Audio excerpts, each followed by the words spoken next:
Hello everyone, welcome you all at Lokesh sir unlimited study zone. तो बच्चों, कल हमने आपको Einstein equation photoelectric equation तक पढ़ा दिया था और कहा था half M v max square equals to H nu minus nu naught. Clear कि not clear? This equation is called as Einstein photoelectric equation. So as threshold frequency nu naught, kinetic energy of the photoelectron emitted is zero. जिस समय आपकी kinetic energy zero हो जाएगी इसको, तो उस समय एच न्यू किसके इक्वल हो जाएगा? H nu naught. क्लियर कि नॉट क्लियर? मतलब इंसिडेंट रेडिएशन की जो एनर्जी होगी वो आपके वर्क फंक्शन के इक्वल हो जाएगी। क्लियर? ओके बच्चों, अब स्टडी करते हैं explanation of laws of photo electric effect, यानी फोटो इलेक्ट्रिक इफेक्ट के लॉज जो हैं उनको हम डिटेल में एक्सप्लेन करेंगे। सबसे पहला है as soon as the electron absorb energy of photon it set itself free. मतलब कोई टाइम लैग नहीं होता है, जैसे ही आपका फोटोन आएगा और वैसे ही इलेक्ट्रॉन आपका बाहर हो जाएगा। Clear? So emission of photo electron starts as light falls on the metal surface. You mean to say no time lag, कोई टाइम का लैग नहीं होगा। क्लियर कि not clear? Next, below threshold frequency, अगर थ्रेशोल्ड फ्रीक्वेंसी के नीचे अगर आप कितना भी रेडिएशन भेज दोगे, energy of photon less than work function of the metal surface, तो उस समय जो आपकी एनर्जी बनेगी, लाइक आपका जो फ्रीक्वेंसी है न्यू न्यू नॉट से कम है। क्लियर? जैसे बच्चों मैंने लिखा कि इफ न्यू इंसिडेंट रेडिएशन की फ्रीक्वेंसी जो होगी वो न्यू नॉट से कम होगी। क्लियर कि नॉट क्लियर? तो आपका जो एनर्जी बनेगी ई जो बनेगी, E equals to H nu naught. Clear? और एच न्यू नॉट आपकी क्या है? वर्क फंक्शन है। बट आपकी जो एनर्जी बनी है वो कितनी बनी है? एच न्यू बनी है। क्लियर कि नॉट क्लियर? तो एच न्यू आपका एच न्यू नॉट से कम होगा। होगा कि नहीं होगा? मतलब आपकी इंसिडेंट फ्रीक्वेंसी अगर थ्रेशोल्ड फ्रीक्वेंसी से कम है, तो क्या यहाँ पर कोई फोटो इलेक्ट्रॉन एमिट होगा? नहीं होगा। ठीक है ना? So below threshold frequency energy of the photon is less than the work function of the metal surface, that is less than minimum amount of energy required to liberate an electron. So emission of the photoelectron takes place only when the frequency of the incident radiation is above or equal. या तो आपकी जो incident radiation की frequency है या तो above हो new not से, या वो इक्वल हो। न्यू नॉट का मतलब थ्रेशोल्ड फ्रीक्वेंसी। ओके, तो थ्रेशोल्ड फ्रीक्वेंसी से अगर आपकी इंसिडेंट रेडिएशन की फ्रीक्वेंसी ज्यादा है या बराबर है, तो ही आपका रेडिएशन एमिट होगा। Clear? Frequency nu naught. Further the slope of the graph between stopping potential nu V naught and frequency nu of the incident radiation is given by. अब देखिए मैं आपको इसका स्लोप बता रहा हूँ किसके ग्राफ का। यहाँ पे मैं ग्राफ बता रहा हूँ स्टॉपिंग पोटेंशियल वर्सेस फ्रीक्वेंसी का। ठीक है ना? यस, ये देखिए, ये एनोड पोटेंशियल है,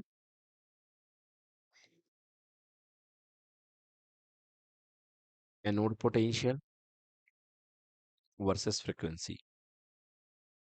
क्लियर है? अब देखिए, एक पर्टिकुलर फ्रीक्वेंसी के पहले आपका जो है इलेक्ट्रॉन एमिट नहीं हो सकता है। उस फ्रीक्वेंसी को क्या बोलते हैं? New naught. क्लियर कि नॉट क्लियर? यस, उस फ्रीक्वेंसी को आप बोलेंगे न्यू नॉट।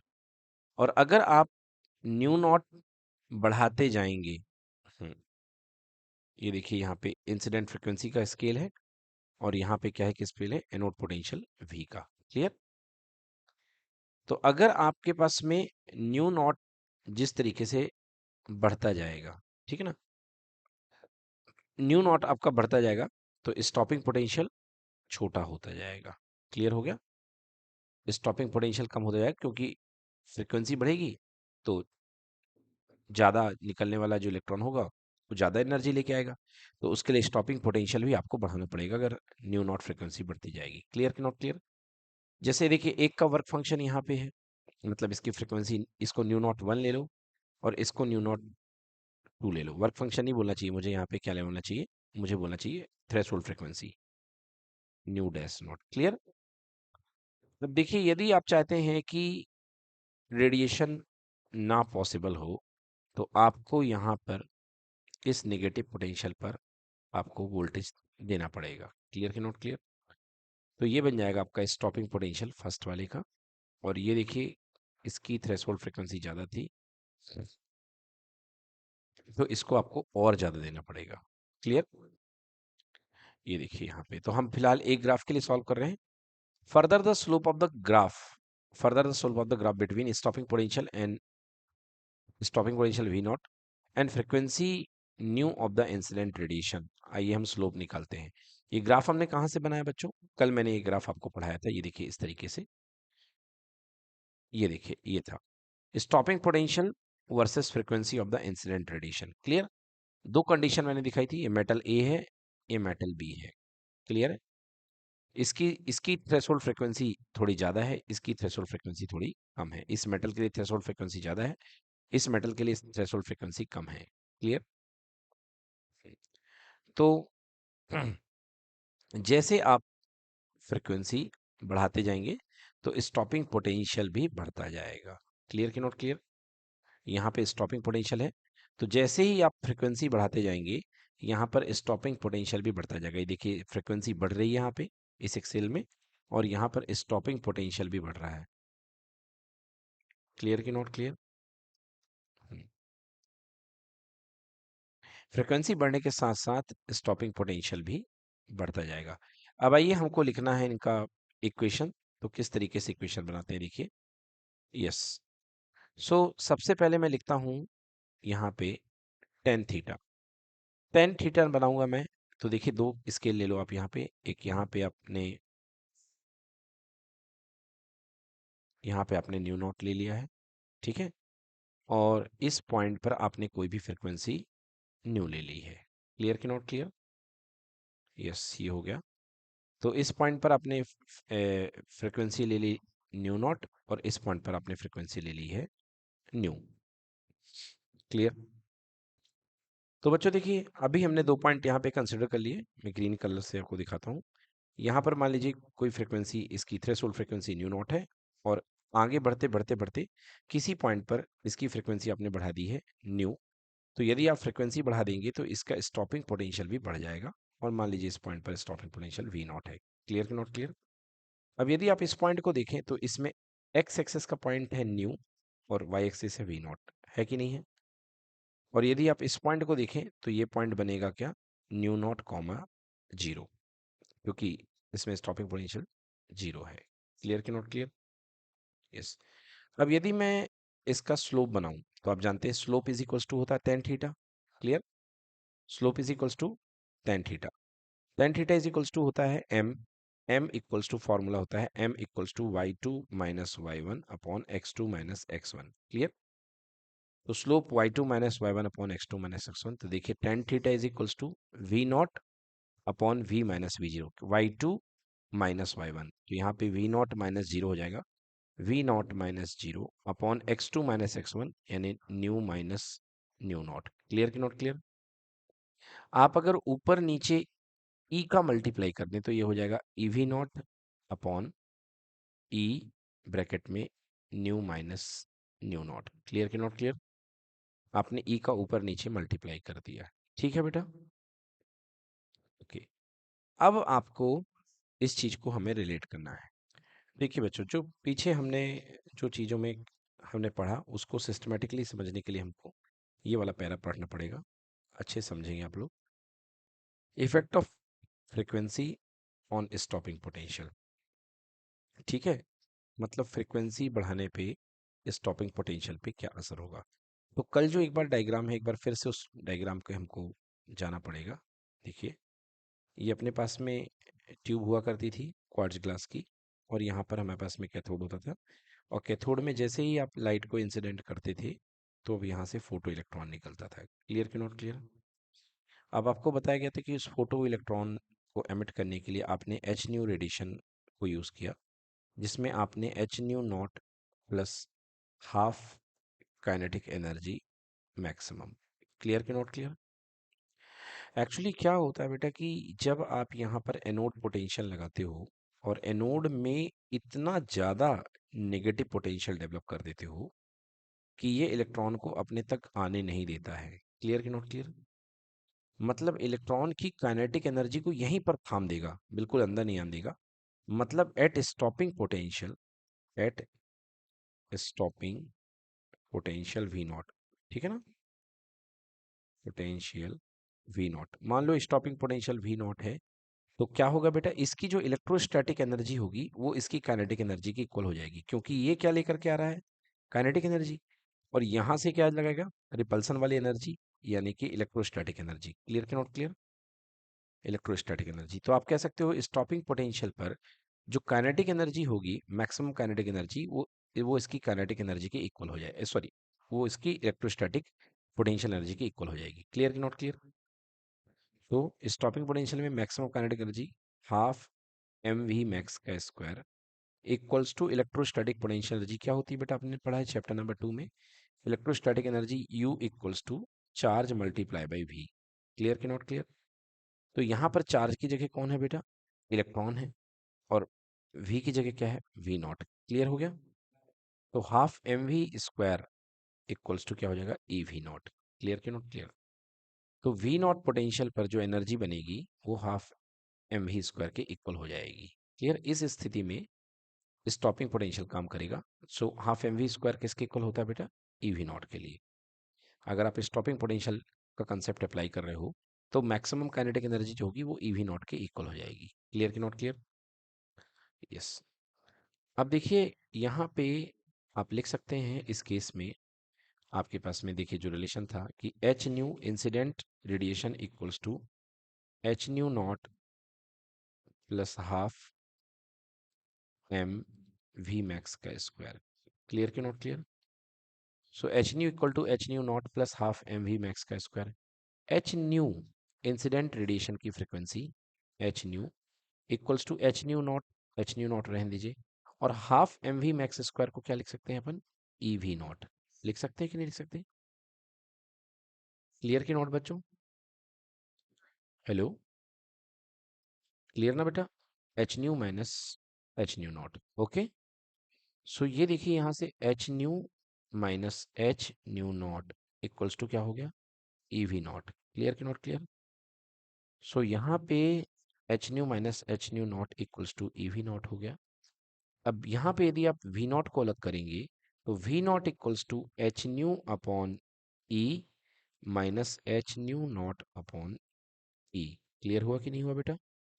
इसको पलट करके लिख देंगे, तो V not equals to H nu by e. Okay, hello, so h upon e times of the nu minus what, h nu naught by e, h nu naught by e. Clear कि not clear बेटा? तो बेटा अब देखिए यहां तक आने के बाद आप इसकी कंपैरिजन करिए equation y equal to m x plus c से, और आपका ग्राफ ग्राफ बन जाएगा y equal to m x plus c से। देखिए तो यहाँ पे y की जगह क्या खेल रहा है बेटा, वी नॉट चल रहा है स्टॉपिंग पोटेंशियल, बोलिए yes or no? और x की जगह कौन सी है, इंसिडेंट फ्रिक्वेंसी न्यू, है कि नहीं है? अब जो यहाँ पे इंटरसेप्ट बन रहा है वो कितना बन रहा है, एच न्यू नॉट बाई ई का बन रहा है कि नहीं बन रहा है? तो यहाँ पे इंटरसेप्ट बनेगा, वो भी निगेटिव बन रहा है, तो यहाँ पे निगेटिव इंटरसेप्ट बनेगा, वो बनेगा निगेटिव इंटरसेप्ट माइनस का एच न्यू नॉट अपॉन में कितना, ई। क्लियर? और इसके बाद में ये लाइन इस तरीके से जाएगी जिसका स्लोप बनेगा एम एच एच अपॉन ई। ओके, तो स्लोप कितना बनेगा बेटा, स्लोप अपने पास में बनेगा एच अपॉन ई। ओके, स्लोप बन गया एच अपॉन ई, और जो इंटरसेप्ट बनेगा वो क्या बनेगा, h nu naught upon e. Intercept equals to H nu naught upon e का। क्लियर? वो भी माइनस साइन में, एच न्यू नॉट क्या है बेटा, phi naught, work function upon में ई। क्लियर हुआ कि नहीं हुआ? तो ये जो सारी चीज थी यही मेरे को समझाना था। ये देखिए वर्क फंक्शन फाई फर्स्ट वाले वेव का फाई वन अपॉन ई, और सेकेंड वाले वेव का फाई टू अपॉन ई। क्लियर कि नॉट क्लियर? अब आइए थोड़ा इसको और डीपली समझते हैं कि ये क्या बोल रहा है बेटा। देखिए, for a given photo sensitive material the stopping potential always varies linearly with the frequency of the incident radiation. कहने का मतलब जितनी ज़्यादा आप इंसिडेंट फ्रिक्वेंसी बढ़ाएंगे उतना ही ज़्यादा आपको स्टॉपिंग पोटेंशियल बढ़ाना पड़ेगा। क्लियर कि नॉट क्लियर? अगर इंसिडेंट रेडिएशन की फ्रिक्वेंसी ज़्यादा होगी, तो जितनी आप रेडिएशन की फ्रिक्वेंसी बढ़ाते जाएंगे, स्टॉपिंग पोटेंशियल उतना ही ज़्यादा बढ़ता जाएगा। क्लियर कि नॉट क्लियर? जैसा आप देख रहे हैं, जैसे यहाँ पे फ्रिक्वेंसी आपने यहाँ पर कर दी, इस पॉइंट पर कर दी फ्रिक्वेंसी, ये देखिए स्टॉपिंग पोटेंशियल बढ़ करके इतना हो गया। क्लियर कि नॉट क्लियर? क्लियर कि नॉट क्लियर बच्चों? अब चलिए हम निकालते हैं थ्रेशोल्ड फ्रिक्वेंसी पर आपका स्टॉपिंग पोटेंशियल कितना है। तो देखिए ये रेडिएशन जिसकी फ्रिक्वेंसी न्यू 01 है और इसकी न्यू नॉट 2 है। Okay, this is new not 1 and new not 2। Clear कि नॉट क्लियर? यदि आप इसको पीछे की तरफ बढ़ाएंगे तो आपका स्टॉपिंग पोटेंशियल यहाँ पे निकलेगा। देखिए स्टॉपिंग पोटेंशियल इसका देखिए -5 नॉट 1 अपॉन ई, मतलब जो अभी हमने आपको डायग्राम से दिखाया। देखिए यहाँ पे जो स्टॉपिंग पोटेंशियल निकलता है that is equals to 5 naught upon ई।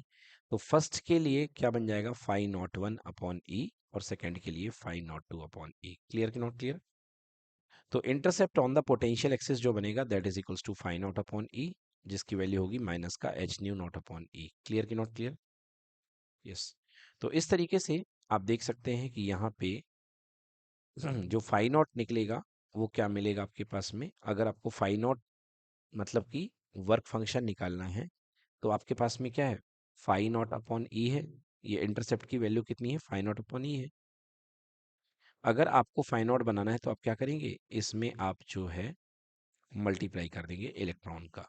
किसका मल्टीप्लाई कर देंगे? इलेक्ट्रॉन के चार्ज का। क्लियर? इलेक्ट्रॉन के चार्ज का। तो 5 नॉट जो वर्क फंक्शन बनेगा वो किसके इक्वल बन जाएगा? That is equals to e multiplied by magnitude of the intercept on the potential axis. ठीक है। बाकी स्लोप की बात कर ली जाए तो स्लोप अभी आपने देख लिया है, जैसा कि मैंने इक्वेशन से आपको स्लोप बना के दिखा दिया। स्लोप क्या होता है बेटा? न्यू का कंपोनेंट, ये स्लोप इज कोफिशिएंट। तो स्लोप इज इक्वल्स टू बनेगा h/e। क्लियर? तो यदि मैं इससे पूछूं यहाँ पे कि इस लाइन का जो स्लोप होगा वो क्या बनेगा, तो स्लोप इज इक्वल्स टू बनेगा h/e। क्लियर हो गया? एक बार फिर इस डेरिवेशन को मैं बहुत इंपॉर्टेंट है बता देता हूँ। देखिए क्या है, सिंगल रेडिएशन के लिए मैं देखता हूँ इस रिलेशन को। ये मेरे पास में स्टॉपिंग पोटेंशियल है V0, और ये मेरे पास में है इंसिडेंट फ्रिक्वेंसी न्यू। क्लियर कि नॉट क्लियर बेटा? मान लीजिए किसी रेडिएशन की इंसिडेंट फ्रिक्वेंसी न्यू 0 1 है। ओके, ये इसका क्या है थ्रेशोल्ड फ्रिक्वेंसी। क्लियर?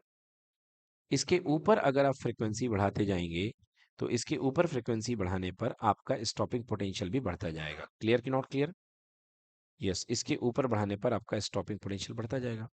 और यदि मुझे स्टॉपिंग पोटेंशियल को इस पॉइंट पर स्टॉपिंग पोटेंशियल क्या है 0 है, क्योंकि वी न्यू 0 1 है।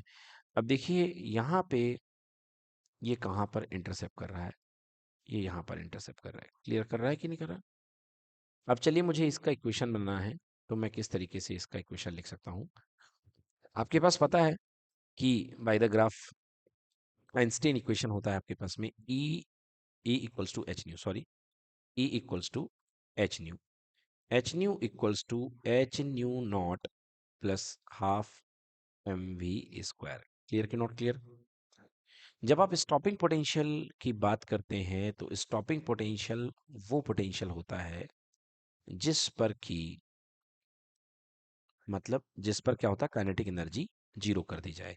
ओके, तो अगर हाफ mv² है किसी की और उसको काइनेटिक एनर्जी को 0 करना है, तो जैसा मैंने बताया था कि आपको एक एक्सटर्नल नेगेटिव वोल्टेज यहाँ पे लगाना पड़ेगा। क्लियर कि नॉट क्लियर?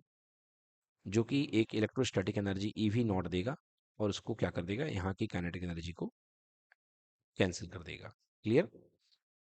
तो आपने क्या किया यहाँ पे, आपने कहा कि h nu incident radiation H new का है, तो आप क्या अप्लाई करेंगे h न्यू 0 से ये अप्लाई होगा, और काइनेटिक एनर्जी को 0 करने के लिए आप यहाँ पर लगा देंगे EV0। क्यों लगा दिया EV0? क्योंकि बेटा हाफ mv² जो होगी उसको हमको न्यूट्रलाइज करना है। किससे न्यूट्रलाइज करना है? Electrostatic energy of the charge. और electrostatic energy of the charge U equal to होता है Q इंटू वी। तो Q की जगह यहाँ पे इलेक्ट्रॉन है और V की जगह हमने V0 लगाया है। क्लियर कि नॉट क्लियर? तो ये हो गया EV0। ठीक है बेटा, ये EV0 हो गया। ठीक है ना, मतलब काइनेटिक एनर्जी को जीरो करने के लिए आपने ईवी नॉट अप्लाई कर दिया। क्लियर है बेटा? यस।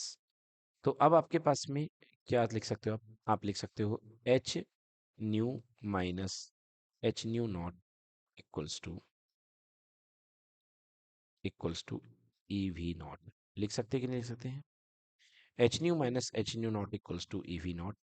तो यहाँ से V not equals to H common nu minus nu nought. ये सुनो, यहाँ पे we not equals to H common हो गया, न्यू माइनस न्यू नॉट हो गया, E V not equals to. Clear है बेटा? तो यहाँ से वी नॉट इक्वल्स टू क्या हो जाएगा, एच अपॉन ई ब्रैकेट में nu minus nu naught. Clear कि नॉट क्लियर बेटा? यदि इसको ब्रेक कर दो तो ये हो जाएगा एच अपॉन ई nu minus H nu naught upon ई। बताइए हो जाएगा कि नहीं हो जाएगा? अब ये ग्राफ आपको क्या y equal to m x plus c के फॉर्म का दिख रहा है कि नहीं दिख रहा है? यहाँ पे m यानी कि स्लोप क्या बन रही है बेटा, h अपॉन ई बन रही है। क्लियर कि नॉट क्लियर? और जो इंटरसेप्ट बन रहा है वो कितना बन रहा है, minus H nu naught upon ई। क्लियर कि not clear? H nu naught क्या है, वर्क फंक्शन है। c is equals to negative का फाइव बाई ई। डन। तो देखिए जो इंटरसेप्ट आ रहा है that is equals to minus H nu naught by e, या फाइव है ना, फाइव कौन सा वाला, ये फाइव यहाँ पे वर्क फंक्शन आएगा, फाइव नॉट बाई ई। ठीक है ना, तो यहाँ पे यदि मैं ग्राफ बनाऊंगा तो ये क्या है, ये minus of five naught by E. Intercept कितना होगा, five naught by e. Clear कि नॉट क्लियर? और अगर मैं इस इंटरसेप्ट को ई से मल्टीप्लाई कर दूंगा तो मेरे पास क्या आ जाएगा, वर्क फंक्शन आ जाएगा। क्लियर? तो ये जो वर्क फंक्शन होगा, देखिए c is equal to c intercept is equals to कितना हो गया, five naught by e. Clear? तो five naught is equals to हो जाएगा ई मल्टीप्लाइड बाई सी। और सी क्या है, इंटरसेप्ट है। तो फाइव नॉट निकालने के लिए आप क्या करेंगे, ई के साथ किसका मल्टीप्लाई कर देंगे, इंटरसेप्ट का। माइनस साइन को इसलिए इग्नोर कर दिया क्योंकि हमको वर्क फंक्शन चाहिए। माइनस साइन कोऑर्डिनेट की वजह से आ रहा है, उससे कोई फर्क पड़ने वाला नहीं है ना। हमको वैल्यू से मतलब है यहाँ पे। तो सी यहाँ पे केवल माइनस साइन दिखा रहा है कि वो निगेटिव पोटेंशियल है, और ऑब्वियसली हम तो निगेटिव पोटेंशियल के बारे में ही पढ़ रहे हैं। क्लियर हो गया? सो ये देखिए यहाँ पे जो ग्राफ हमने बनाना था वो बन चुका है। यहाँ पे सी की वैल्यू कितनी आ रही है, minus phi naught upon e. और फाइव नॉट अपॉन ई कितना होता है, एच न्यू नॉट अपॉन ई। क्लियर कि नॉट क्लियर? तो यहाँ पे जो फाइव नॉट होता है that is equals to H nu naught upon E. Clear? Phi naught by e equals to H nu naught by e बन जाएगा, बन जाएगा। यस, तो ये h nu naught by e इस तरीके से आपने यहाँ पे लिख दिया गया है, एच न्यू नॉट बाई ई। ये जो मैं बात कर रहा था इसकी, H nu naught by e. Clear कि नॉट क्लियर? तो यदि हम बात करते हैं स्लोप की, स्लोप देखिए कितना निकाली आपने, स्लोप आपने अभी अभी निकाला है, यहाँ पे स्लोप निकाला है अपन ने एच अपॉन ई। स्लोप कितना निकाला है, एच बाई ई, है ना जी। तो यहाँ पे स्लोप हमारे पास में आ चुका है H by E. Yes. How ever the intercept, और इंटरसेप्ट आपने कितना निकाल लिया है यहाँ पे, h nu naught by e. Clear कि नॉट क्लियर? यस। तो यही इस ग्राफ में हमको पता करना था कि स्लोप कितना है और इंटरसेप्ट कितना है। तो स्लोप की बात करेंगे तो स्लोप कितना आ चुका है, एच अपॉन ई आ चुका है। और इंटरसेप्ट अपने पास में ओ ए की वैल्यू जो है minus H nu naught upon e. ये दो चीजें थी। तो इस तरीके से ना जा करके हमने बच्चों आपको सीधे मैथमेटिकली क्लियर करा दिया। Clear? Yes. Okay. But if the graph is plotted between maximum kinetic energy of the photoelectron, frequency V of the incident radiation, then the slope of the graph is equals to h, and intercept on the principal axis equals to h nu naught. Second point देखते हैं, third point. As energy of the photon depends on the frequency of light, so the maximum kinetic energy with which photoelectronic is emitted depends only on the energy of photon on the frequency, energy of the photon और on the frequency of the incident radiation. देखिए इस चीज का क्या कहने का मतलब है, इस चीज के कहने का मतलब ये है कि बेटा जो आपने इक्वेशन अभी सॉल्व किया इस तरीके से, आइंस्टाइन इक्वेशन क्या थी, देखिए ई वी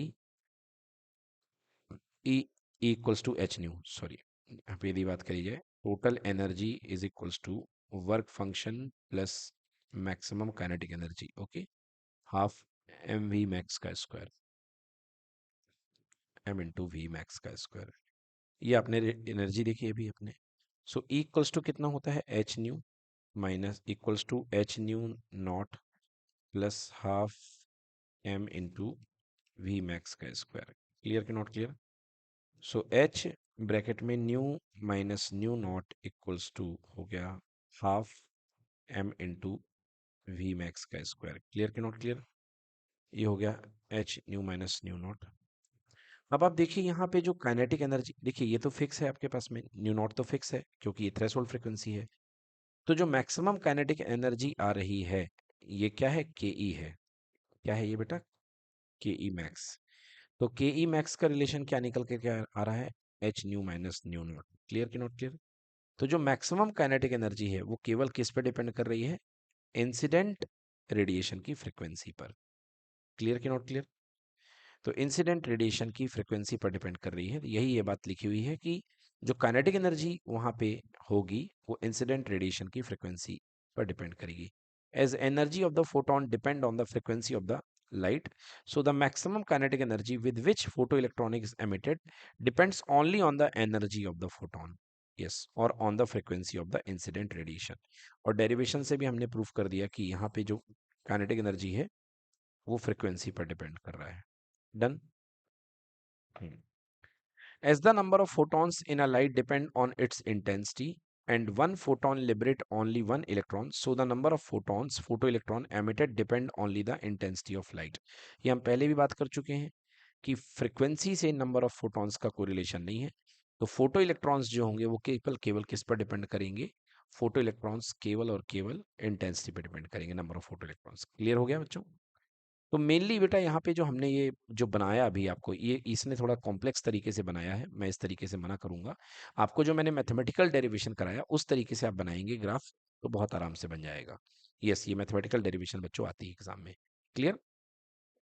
यस, इसमें केवल एक ही पंच है कि maximum kinetic energy half M we square को, काइनेटिक एनर्जी को आप किससे कराते हैं, आप इसको पोटेंशियल एनर्जी से न्यूट्रलाइज कराते हैं। बस इतना ही कंसेप्ट है। क्लियर कि नॉट क्लियर?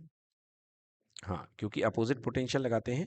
और काइनेटिक एनर्जी कितनी होती है, half M we square. Okay, max इसमें लिख दो इक्वल्स टू, ये बेटा पोटेंशियल एनर्जी क्या हो जाएगी, E we nought. V nought क्या है यहाँ पे, स्टॉपिंग पोटेंशियल। ठीक है ना, वी नॉट यहाँ पे क्या है, स्टॉपिंग पोटेंशियल। क्लियर हो गया बच्चों? हाँ, तो यहाँ पे वी नॉट हो गया स्टॉपिंग पोटेंशियल। तो एक फॉर्मूला और यहाँ पे बन सकता है कि यदि आपसे बोला जाए वी नॉट कितना होगा, so that is equals to half M we square upon E. Clear हो गया? ये स्टॉपिंग पोटेंशियल की वैल्यू हो गई। डन बच्चों? देखिए अब अभी तक हमने क्या बात करी, अभी हमने वेव के मैटर नेचर को देखा कि एक जो रेडिएशन को हमने एज अ मैटर देखा है। ठीक ना? अब हम अभी तक हमने रेडिएशन के मैटर एक्सपेक्ट को पढ़ा है, radiation as a matter, radiation as a matter. Clear कि नॉट क्लियर? मतलब radiation as a matter behave करता है। क्लियर हो गया कि नहीं हुआ? कि जो भी रेडिएशन आएगा वो अपने अंदर एक पार्टिकल पार्टिकल नेचर रखेगा। अभी हमने ये देखा। अब हम देखेंगे कि क्या मैटर जो होता है वो as a wave wave behave करेगा कि नहीं करेगा। मतलब matter as a wave, wave nature of matter. तो मैटर का वेव नेचर हम देखने वाले हैं। क्लियर कि नॉट क्लियर? तो मैटर के वेव नेचर की सबसे पहली स्टडी किसने करी थी, डी ब्रॉगली ने करी थी। ओके, सो अब हम पढ़ने वाले हैं wave nature of matter. Clear बच्चों? देखिए, तो डी ब्रॉगली ने क्या कहा, डी ब्रॉगली ने ये कहा कि दुनिया में कोई भी मैटर पार्टिकल है, अगर वो किसी वेलोसिटी से भाग रहा है, वी वी से, ठीक है बेटा, तो उसके साथ एक वेव एसोसिएट हो जाती है। मतलब इस भागते हुए पार्टिकल के साथ साथ ही एक वेव एसोसिएट रहेगी। समझ में आया? और ये वेव जो कहलाती है ये उसकी मैटर वेव कहलाती है। क्या कहलाएगी बेटा, मैटर वेव। मतलब इस मैटर से संबंधित जो होगी एक वेव होगी। क्लियर? अब इस मैटर वेव का डी ब्रॉगली ने वेवलेंथ निकाल करके बताया, और वो वेवलेंथ निकाला lambda equal to H upon M V. ठीक है बेटा, वो वेवलेंथ निकाल करके बताई, किसने निकाल करके बताई? डी ब्रॉगली ने। और वो वेवलेंथ क्या बताई? Lambda equal to H upon P. H upon P, ये वेवलेंथ डी ब्रॉगली ने निकाल के बता दी। क्लियर है? चलिए देखते हैं डी ब्रॉगली हाइपोथेसिस। तो डी ब्रॉगली साहब क्या कहते हैं? डी ब्रॉगली साहब कहते हैं, de Broglie in 1924 French physicist Louis de Broglie suggested like radiation matter too should have a dual nature. जैसे रेडिएशन का डुअल नेचर होता है, ऐसे मैटर का भी डुअल नेचर होता है। मतलब radiation along with the wave इसके जैसे बिहेव करता है, पार्टिकल के जैसे। तो ऐसे कोई भी मैटर होता है अलोंग विद द पार्टिकल, वो वेव के जैसे भी बिहेव करेगा। Matter too should have a dual nature of the particle like electrons, protons, neutrons etcetera. मतलब जितने भी फंडामेंटल पार्टिकल हैं, ये सब के सब किसके जैसे? पार्टिकल के साथ साथ एज अ वेव भी बिहेव करेंगे। क्लियर कि नॉट क्लियर? अब एक एक्सपेरिमेंट था, गीगर मार्सडन एक्सपेरिमेंट, है ना, जो कि पहले सिलेबस में था। उसमें इलेक्ट्रॉन की वेवलेंथ निकाली गई थी, बट वो अब हमारे सिलेबस से हट चुका है। ठीक है बच्चों? हम्म। तो उन्होंने कहा ही रीजनड, देखो बेटा, पार्टिकल है, आप जानते हो पार्टिकल की बात तो हमने कर ली, राइट? पार्टिकल के साथ साथ, जैसा कि मैंने कहा कि पार्टिकल के साथ साथ अगर वेव एसोसिएट होगी तो उस वेव की वेवलेंथ भी होगी। होगी कि नहीं होगी? तो डी ब्रॉगली ने उस पार्टिकल की वेवलेंथ निकाल के बताई, और बताया कि भाई साहब जो वेवलेंथ होती है वो होती है lambda equals to H upon M into V. समझ गए? ये उस पार्टिकल की वेवलेंथ थी। इस वेवलेंथ को बोला गया डी ब्रॉगली वेवलेंथ। क्या बोला गया बेटा इसको? D Broglie wavelength. समझ में आया कि नहीं है? हाँ, इसको बोला गया डी ब्रॉगली वेवलेंथ। क्लियर है? अब ये कैसे आ गया ये भी देख लो आप। आप जानते हो कि E इक्वल्स टू क्या होता है आइंस्टाइन इक्वेशन से? एम सी स्क्वायर। क्लियर की not clear? E equals to होता है एम सी स्क्वायर, अगर कोई आपके पास में पार्टिकल जो लाइट की स्पीड से मूव कर रहा है। क्लियर की नॉट क्लियर? और यदि लाइट की स्पीड से equals to M C square, ठीक है, ये हो गया एक रिलेशन। क्लियर? और अगर यही ये हो गया equals to M C square, इसी के लिए दूसरा वेव थ्योरी के accordingly E equals to H nu. Clear की नॉट क्लियर? सो यदि मैं दोनों को इक्वेट कर दूं तो m C square equal to h into nu. Clear की not clear? M C square equal to h into nu. हो गया बेटा? अब यहां से हमको क्या चाहिए है बेटा? हमको यहां से चाहिए है लैम्डा का इक्वेशन। ठीक है ना? हमको यहां से लैम्डा का इक्वेशन चाहिए है। सो अब देखिए, यदि हमने यहाँ पे फोटोन की बात की, फॉर एग्जाम्पल आप मान लें फोटोन, तो फोटोन की बात यदि कर लें तो मैं इसको लिख सकता हूँ M C into C. Clear हो गया बेटा? M C equals into C equals to H nu. ठीक है? अब आप जानते हैं कि सी इक्वल्स टू क्या होता है बेटा? Nu lambda. C equals to कितना होता है? Nu lambda. क्लियर? तो न्यू इक्वल टू कितना हो जाएगा? C by lambda. हो जाएगा कि नहीं हो जाएगा? तो m into C equals to H, और न्यू की जगह हो गया C upon lambda. Clear? C से सी क्या हो गया? कैंसिल हो गया। क्लियर हो गया कि नहीं हुआ? So m into C equals to हो गया एच अपॉन लैम्डा। तो लैम्डा इज इक्वल्स टू हो गया H upon M into C. Clear बेटा कि नॉट क्लियर? ये लैम्डा आ गई। क्लियर है कि नॉट क्लियर है? ये देखिए, ये जो लैम्डा आया है ये हमारा फोटोन के लिए आया है। For photon. किसके लिए आया है? फोटोन के लिए आया है। क्यों? क्योंकि फोटोन की जो स्पीड होती है, फोटोन स्पीड ऑफ लाइट से मूव करता है। करता है कि नहीं करता है? बट यदि फॉर अदर पार्टिकल, अगर कोई अदर पार्टिकल है, अदर पार्टिकल है, तो उसकी स्पीड हम सी तो नहीं ले सकते हैं। वो कोई ना कोई फाइनाइट स्पीड वी से मूव करेगा कि नहीं करेगा? तो एम इंटू वी, तो lambda equal to H upon M V. बना कि नहीं बना? सो ये देखिए लैम्डा की वैल्यू आ गई H upon M V. Clear कि नॉट क्लियर? सो यहाँ से lambda equal to H upon M V, lambda equal to H upon M into V, और m इंटू वी मतलब momentum, momentum is given by p। क्या हो गया बेटा? p। तो लैम्डा इक्वल टू हो गया h अपॉन p। क्लियर कि नॉट क्लियर? ये हो गया वेव लेंथ की value for a matter wave, ठीक है ना। डी ब्रॉगली वेवलेंथ की वैल्यू हो गई। क्लियर हो गया? और यहां से ही p की वैल्यू आ जाएगी p equals to H upon lambda, p equals to H by lambda. Clear है बेटा? So he reasoned that the nature was symmetrical and that two basic physical entities, matter and energy, must have symmetrical character. He proposed that wavelength lambda associated with a particle of momentum p। उसने कहा कि उस momentum p के particle के साथ जो wavelength associate होती है, उस वेवलेंथ की वैल्यू होती है lambda equal to H upon P. बेटा p किसकी कैरेक्टरिस्टिक्स है? पार्टिकल की। पार्टिकल नेचर में मोमेंटम काउंट होता है। क्लियर? और लैम्डा किसकी कैरेक्टरिस्टिक्स है? वेव की। मतलब अगर आपके पास में किसी का मोमेंटम है तो आप उसकी वेवलेंथ बता सकते हैं। क्लियर कि not clear? So lambda equal to H upon P, this is equals to H upon M V. M क्या है? उस पार्टिकल का मास है, वी उसकी स्पीड है, और लैम्डा है वेवलेंथ ऑफ मैटर वेव। तो इस वेव को बोला गया matter wave. Clear? P equals to H nu upon c, जो कि मैंने आपको बता दिया। पी इक्वल्स टू हो जाएगा H nu upon C, therefore H upon P equal to C upon P equal to lambda. ये बेसिक रिलेशंस आपको बनते ही हैं, हमने इसी से ड्राइव किया है। क्लियर कि नॉट क्लियर? अब सवाल उठता है कि हम लोगों की लाइफ में हम लोग को आखिरकार मैटर वेव समझ में क्यों नहीं आती है। तो जैसा कि हमने बताया कि लैम्डा इक्वल टू होता है एच अपॉन पी। क्लियर कि नॉट क्लियर? और तो लैम्डा इक्वल्स टू हो गया H upon M V. Clear?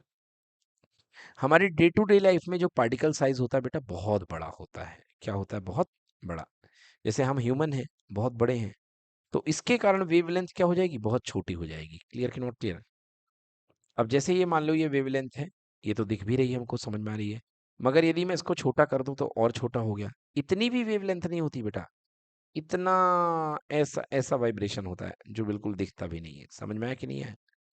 इसके कारण हम अपनी मॉडर्न लाइफ में, अपनी डे टू डे लाइफ में वेवलेंथ को रियलाइज नहीं कर पाते हैं। ठीक है? Lambda is smaller for heavier particle, जो कि मैंने कहा कि लार्ज एम होता है और energetic particle more energetic. For example D Broglie hypothesis for a ball of mass 0.12 kilogram. देखो बेटा, ये 12 ग्राम की बॉल है, समझ गए? 120 ग्राम की ball, sorry, 0.12 kilogram.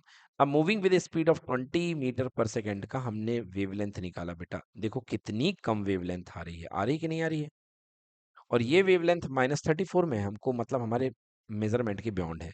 This wavelength is so small that is beyond of our measurement. Okay, this is reason why macroscopic object in our daily life do not show wave like properties. इसलिए हमारी दुनिया में ये लोग wave like properties नहीं दिखाते हैं। Clear हो गया? चलिए अब वेवलेंथ ऑफ इलेक्ट्रॉन का एक डेरिवेशन है, वो देख। चलिए, de Broglie wavelength of electron, वैसे रिलेशन बिल्कुल एकदम सिमिलर है कि वेवलेंथ ऑफ इलेक्ट्रॉन। बेटा इलेक्ट्रॉन क्या पार्टिकल है ना? तो बेटा इलेक्ट्रॉन एक पार्टिकल है जिसकी kinetic energy k is equals to क्या होती है? चार्ज की होती है q इंटू वी। होती है कि नहीं होती है?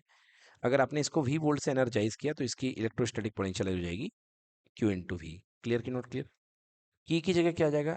e आ जाएगा q की जगह, और e इंटू वी। क्लियर बच्चों? तो काइनेटिक एनर्जी क्या हो जाएगी? e into V.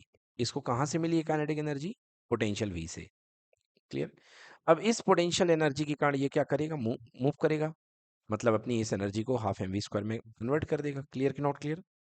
मतलब बच्चों आप लिख सकते हो कि यहाँ पे कि kinetic energy k is equals to half M we square. बोलो होती कि नहीं होती है? अब v यहाँ पे स्पीड है बेटा, याद रखना है, दोनों दो v हैं तो एक स्मॉल v एक कैपिटल v। क्लियर? अब क्लास 11th वाली जुगाड़ लगाते हैं हम यहाँ पे, ठीक है ना। k equals to 1/2। बेटा अगर मैं एक मास का नीचे मल्टीप्लाई कर दूं तो यहाँ पे दो मास हो जाएंगे कि नहीं हो जाएंगे? और क्या मैं इसको mv का होल स्क्वायर लिख सकता हूँ कि नहीं लिख सकता हूँ? यस, तो k इज इक्वल्स टू कितना आ गया? देखिए k is equals to half mv। क्या होता है बेटा? मोमेंटम होता है कि नहीं होता? तो p square upon m। Clear कि नॉट क्लियर? तो देखिए पहला फॉर्मूला बन गया k is equals to p square upon 2m। Okay, k is equals to p square upon 2m बन जाएगा बच्चों। तो यहां से p की वैल्यू निकाल लो, तो P square is equals to कितना हो जाएगा 2m k। बोलो होगा कि नहीं होगा। और काइनेटिक एनर्जी कहाँ से मिलती है बेटा इलेक्ट्रॉन को, ईवी से, इनटू वी से, ये सुनो। तो पी स्क्वायर इक्वल टू कितना हो जाएगा, P square equal to 2m ev। अब भी यहाँ पे वोल्टेज है, ओके। सो पी की वैल्यू कितनी आ गई, 2m ev। क्लियर कि नॉट क्लियर, 2m ev। अब हम वेवलेंथ काउंट करते हैं कि कितना होगा। देखिए वेवलेंथ हमने अभी अभी निकाला कि लैम्डा इज इक्वल्स टू होता है h अपॉन पी किसी पार्टिकल के लिए, ये सुनो। सो h अपॉन पी की वैल्यू कितनी आई है, 2m ev। क्लियर कि नॉट क्लियर बेटा, क्लियर हुआ कि नहीं हुआ बच्चों।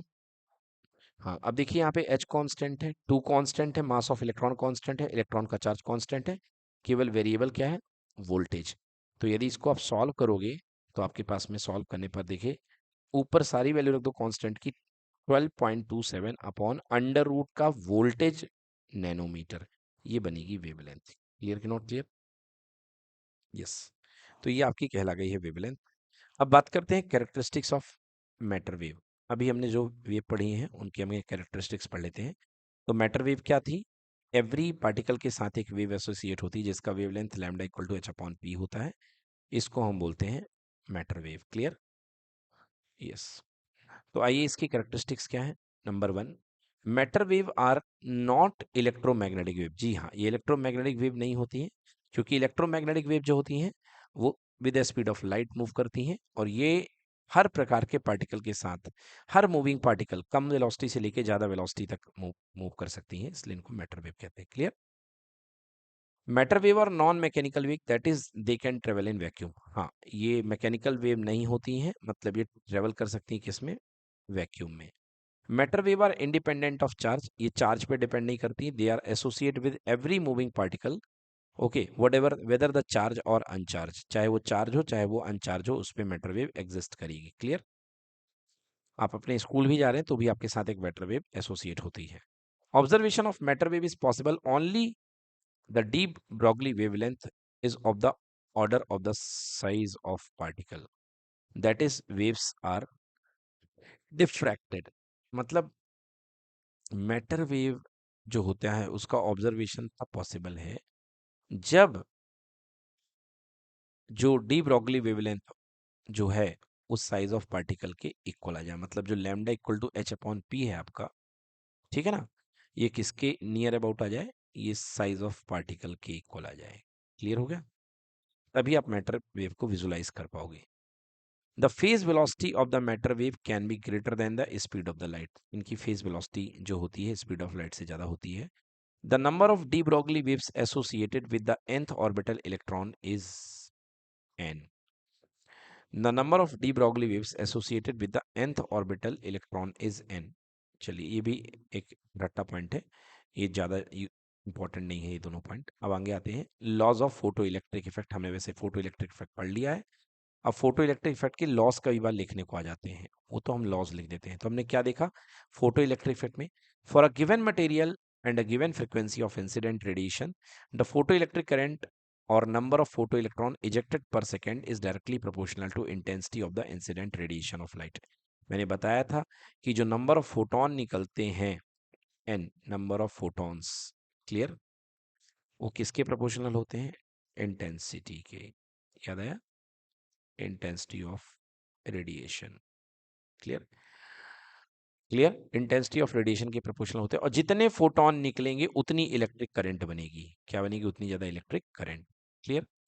तो फोटो इलेक्ट्रिक करंट कह लो या नंबर ऑफ फोटो इलेक्ट्रॉन कह लो, number of photo electron ejected per second is directly proportional to the intensity of the incident radiation. Next, for a given material and frequency of incident radiation, saturation current is found to be proportional with the intensity of incident radiation, whereas the stopping potential is independent of intensity। अभी मैंने बता दिया कि stopping potential किस पे depend करेगा बेटा, frequency पे, इंटेंसिटी पे डिपेंड नहीं करता है ना। स्टॉपिंग पोटेंशियल आपने देखा था फ्रीक्वेंसी के डायरेक्टली प्रोपोर्शनल होता है। याद आया कि नहीं याद आया। हम्म। सो और सैचुरेशन करंट जो होगी वो इंटेंसिटी के प्रोपोर्शनल होगी, क्योंकि इंटेंसिटी जितनी ज्यादा होगी सैचुरेशन करंट उतनी ज्यादा बन जाएगी। क्लियर? कल दिखाया था हमने आपको सैचुरेशन करंट कुछ इस तरीके से, याद करिए। यस, ये सैचुरेशन करंट। क्लियर है? अगर आपके पास में इंटेंसिटी अगर वेरी हो रही थी तो सैचुरेशन करंट कुछ इस तरीके से ऊपर जा रहा था। यस, हाईएस्ट इंटेंसिटी के लिए I3, ये I2 और ये I1। क्लियर? तो ज्यादा इंटेंसिटी होगी तो उसकी सैचुरेशन करंट भी ज्यादा अमाउंट में होगी। क्लियर हो गया? तो यही बात यहाँ पे की गई है कि सैचुरेशन करंट जो होती है वो इंटेंसिटी के प्रोपोर्शनल होती है, डिपेंड करती है इंटेंसिटी पर। For a given material there exist a certain minimum frequency, यहाँ पर क्या आ गई? थ्रेशोल्ड फ्रीक्वेंसी की बात हो रही है, of the incident radiation below which no emission of photoelectron takes place, जिसके नीचे फोटो इलेक्ट्रॉन एमिशन नहीं हो सकता। This frequency is called threshold frequency. Clear? Clear हो गया? हाँ, अबव द थ्रेशोल्ड फ्रीक्वेंसी, अगर थ्रेशोल्ड फ्रीक्वेंसी के आप ऊपर हैं तो maximum kinetic energy of the emitted photo electron on equivalent stopping potential is independent of the intensity of the incident radiation but depends on the frequency. मगर यदि आप threshold frequency के ऊपर अगर आपकी इंसिडेंट फ्रीक्वेंसी है तो उस समय जो मैक्सिमम काइनेटिक एनर्जी होगी एमिटेड फोटो इलेक्ट्रॉन की, क्लियर, और इक्विवेलेंट स्टॉपिंग पोटेंशियल जो होगा उस समय पर जो बनेगा, क्लियर है, वो किस पे डिपेंड करेगा? फ्रीक्वेंसी पे डिपेंड करेगा, और वो इंटेंसिटी पे डिपेंड नहीं करेगा, इंडिपेंडेंट होगा इंटेंसिटी से। क्लियर? बट फ्रीक्वेंसी पे डिपेंड करेगा। Clear? Frequency nu equals to होती है सी अपॉन लैम्डा, तो जो फ्रीक्वेंसी पे डिपेंड करेगा ऑब्वियसली वो लैम्डा पे भी डिपेंड करेगा। क्लियर कि नॉट क्लियर? अब टाइम लैग की बात कर लेते हैं। The photo electric emission is an instantaneous process, बिल्कुल एक हाथ लो एक हाथ दो।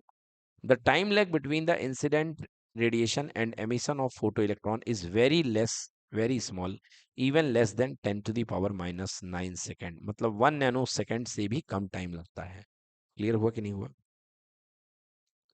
तो बच्चों यहाँ पर आपका ये पूरा का पूरा टॉपिक जिसका नाम था photo electric effect radiation and matter complete हो जाता है। ठीक है बच्चों?